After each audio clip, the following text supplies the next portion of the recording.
That's very Russell Crowe. Yeah, and I love that. And also one more thing. So during that body bag scene, after he survives without a scratch, he had Jake Johnson in the scene. Jake's like, I don't need to be in this. You don't see me. So Tom Cruise is like, get in a bag. And then they got in a bag. Then Jake didn't zip it. And then Tom Cruise gets out of his bag, zips up his thing, goes, we go 100%. Gets back in his bag and zips it up. I mean, that's amazing, right? Like, that's why you hire Tom Cruise. Exactly. And that's what the art director said. If you don't mess with him, if you're straight with him, and you work with him, and you collaborate with him, he's there.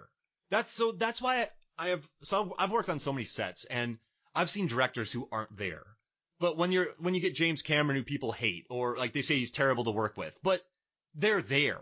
So even if I'm cussing up a storm and I'm hating life, at least I'm like, these guys are here with me. So I kind of appreciate that about them. So I had to talk about that. Also, the creepiest vision in this movie is in the beginning when that set god comes out and it's that creepy looking physical creation. And that was a guy named Javier who's 7 foot tall and he was in Mama. Oh yeah. So I didn't realize it was an actual person. I thought it was CGI'd. Yeah, and so that was cool. They put him in that. That's why it kind of bums me out, because you don't notice all the beautiful stuff that they built. Also, the office that Russell Crowe has, they recreated it from a set in Vertigo. That's really cool too. Yeah, which I love. And then there's also, I mean, you learn some pretty cool stuff. You learn that Alex Kurtzman was a production assistant on the movie Heat, which makes me really happy. And he just kind of talked about how he made 3 movies on this when they wrote it, they shot it, they edited it. But no, it's cool. You just learn about when they were doing the running through the Natural Museum thing, they brought in a motorcycle inside. There's cool stuff on the Blu-ray. If the Blu-ray's $5. So if you want to learn about this movie, go buy it and you'll learn some really cool stuff about it. Cause there is some neat stuff. And also the big thing on this movie, I just want to ask you, they said story is king. Do you think the story is king in this movie? I think that there is a wisp of a story here. The story arc is getting, Tom Cruise's character, Nick, turning into a good man. I think that's a good story to tell, but they don't hit all the beats. They don't have him question if what he's doing is bad. Yeah, I like that. And so they kept saying story is king, but they had to edit out a lot too. I guess Annabelle Wallis had a 5-minute monologue how she does what she does because of her mom. And then they watched it and they're like, this is pointless because she has no motivation for herself. Yeah, okay, that's a good point. But there's neat tidbits if you can get over the eating for about the 15 minutes. But yeah, so I'm ready for our draft that we'll do, our pick. Before we jump into that, I did want to talk about the inclusion of Dr. Jekyll and Mr. Hyde in this. Because we glossed over that, and so he's the leader of Prodigium, which I guess is a cool enough name. Yeah. It was a strange performance for me. With Russell Crowe in general, I don't gravitate towards his movies, especially later day Russell Crowe. But it didn't quite fit. Like I don't know. It just felt like he was there to have a fight scene to build a much bigger world that would have been better without him. Yeah, and then he goes all Cockney Hyde. Oh yeah, that was dumb. And I just think you can't build. I hate hindsight. There's so many websites that they could have done it better, but I really threw me off there that this man could not keep track of his shots. And they were that hard to inject in himself. It seems like a very bad process for him. And it just made him seem less successful in what he does.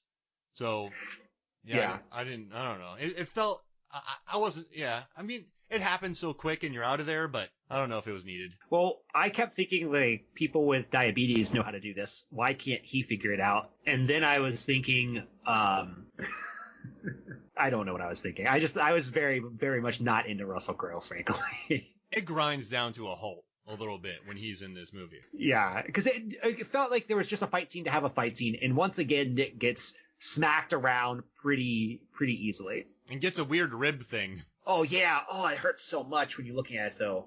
Oh. And then Jenny's trying to let him out, and the henchman's just yelling Jenny the entire time.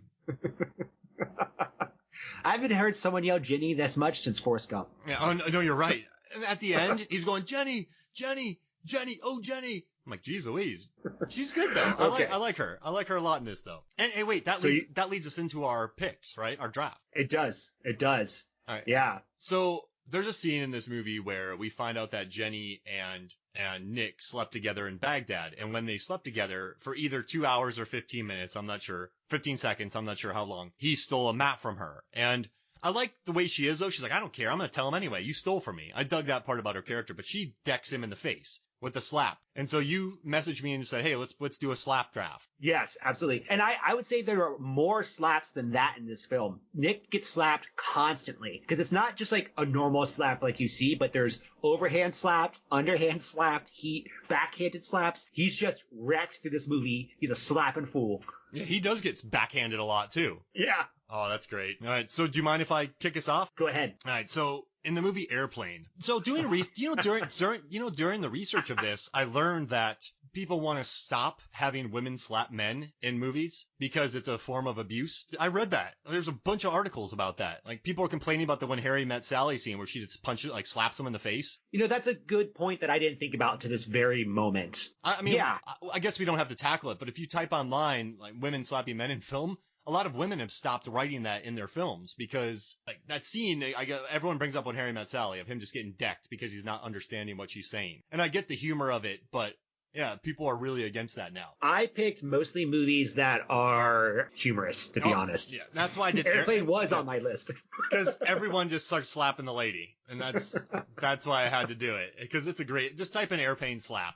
And you'll get that because it's hilarious. Okay, my number one choice is from a movie I have not seen. I know nothing about it other than I watched this clip online, and it's called Cruising. And I need to describe it to you because I believe it is Al Pacino, and he's being held captive by someone, and this door opens, and there is a very large, muscular black man in a cowboy hat and a jockstrap walks in and just starts smacking him. And you have no context, none at all. And I just thought it was hilarious. That's funny. All right, I gotta type that in and watch it. Oh, so he just gets slapped around? Yeah, I have no context because I haven't seen the film, but it is. I remember when the film he keeps going like, "Who is this guy?" And I'm like, well, I don't know what's going on, but I love it. Oh my gosh, that's beautiful. All right, my second one is the baby powder pimp slap from How High by Mike Epps. Oh my god, I forgot all about that. So he walks into a room and he's talking to a guy, and this guy's not kind of telling him what he wants. So his partner puts baby powder in his hands, and then Mike Epps just slaps a dude in the face with a baby powder slap. And it's everywhere online when you type this in. People love the slap from How High. And I think Mike Epps is always funny. So I included a Mike Epps baby powder slap.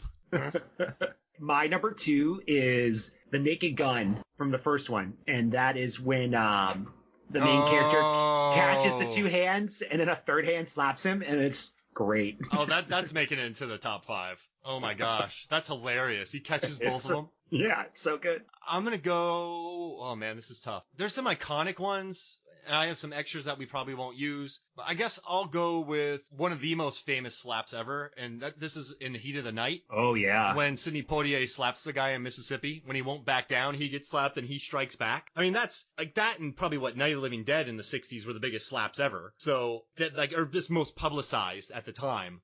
So I got to go with Sidney Poitier slapping the crap out of somebody in Heat of the Night. That's an excellent one. So I'm going to do one that is going to be controversial, but I need to explain it. So I'm going to pick The Lion King, specifically Simba's fight with Scar at the end. Oh, yeah. Because they just keep smacking each other. And I'm picking it because lions can't punch. They can only smack. So it counts.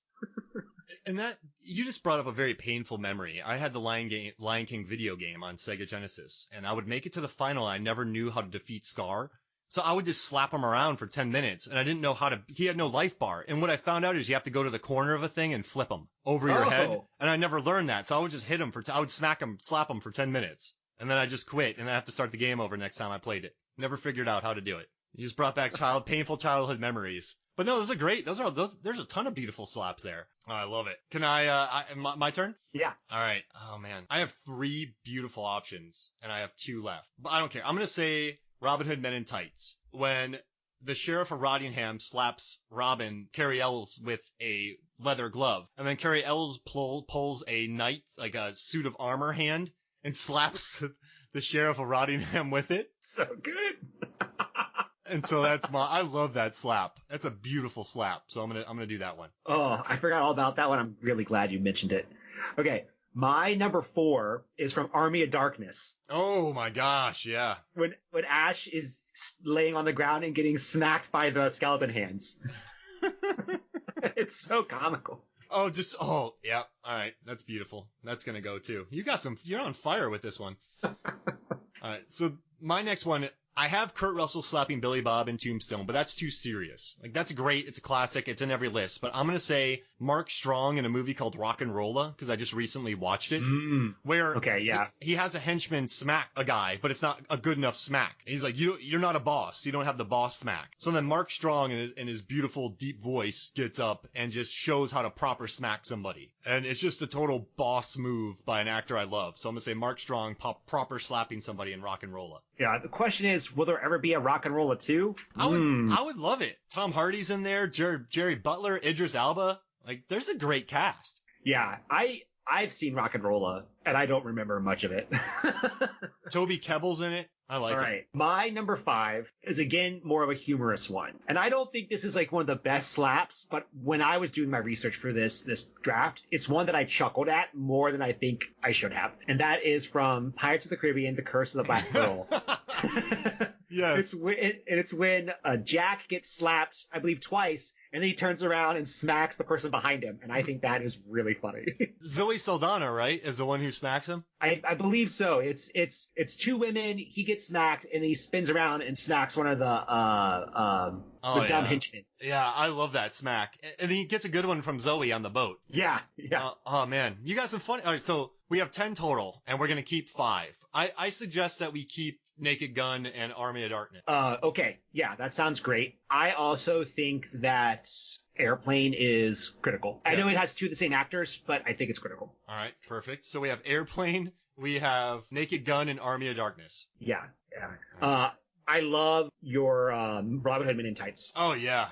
That's a keeper for me. So now we need one more. We have Robin Hood Men in Tights, Airplane. We went the comedic route. I like that. Naked Gun and Army of Darkness. So we have Pirates of the Caribbean, Lion King, Cruising, Rock and Rolla, How High, and In the Heat of the Night. It feels like maybe How High. Yeah. Because, I mean, in all these things, there's some good slaps, but no one puts baby powder on their hands and then slaps somebody. Yeah, and they're all humorous. You know, like I think I really think that the pinnacle of slapping is probably In the Heat of the Night. Yeah. I mean, you could maybe Bobby Dearest, but In the Heat of the Night is probably the most pinnacle one. And yeah. I'm more interested in humor at this point. I don't want to go down like the very serious route. I mean, if you think about it, 67 had In the Heat of the Night, and 68 had in Night of the Living Dead when Ben slaps Barbara. Yeah. Those are epic. Yeah. Those are huge. Those are slaps heard around the world. But I like our comedy one because they're funny. Yeah. I think a big one we also missed, but I don't think we want to put in there is Moonstruck. Oh, yeah, with Cher popping them. Yeah, and also Toy Story when Woody smacks Buzz with his own hand. Stop slapping yourself. And also Pootie Tang has a great slap where Pootie slaps a guy. I haven't seen Pootie Tang, so I do not know. There's a gif I love where Chris Rock is with this guy, and Chris Rock will be like, "It's hot out." And then this guy goes, "Yeah, it's hot too." He just repeats everything that Chris Rock says, and it's amazing. It makes me so happy. Oh, man. So we have Robin Hood, Men in Tights, Airplane, How High, Naked Gun, and Army of Darkness. Yeah, perfect. Those are all great. This was a lot of fun. Well, hey, man, any final thoughts before we get out of here? Well, the one thing I have to bring up is, which remake are we going to do next? Dracula Untold or Van Helsing? Can we do Dracula Untold? Yes, we absolutely can. I know that we're putting off Van Helsing. We're going to get to it, and we're going to make it fun because this is not about hating the movie. It's about finding the great things about it. Let's do Dracula Untold. There's so many great things about Van Helsing. It's because it's the most one of the most insane films I've ever watched in my life. Frankenstein walked up a wall. There's a scene, so when you watch it again, there's a fight scene where Kate Beckinsale is just running around in the background, and there's really no reason to it, and I love it so much. It makes me so happy. That movie got matrixed. Oh, yeah. So hard. All right, so we're Dracula Untolding it next. Yes. Oh, that makes me really happy. All right, man. Well, thank you for joining me. Thank you for having me. All right, so for me, Mark Hoffmeyer, for David Cross, this is Movies, Films, and Flicks. We'll see you next week.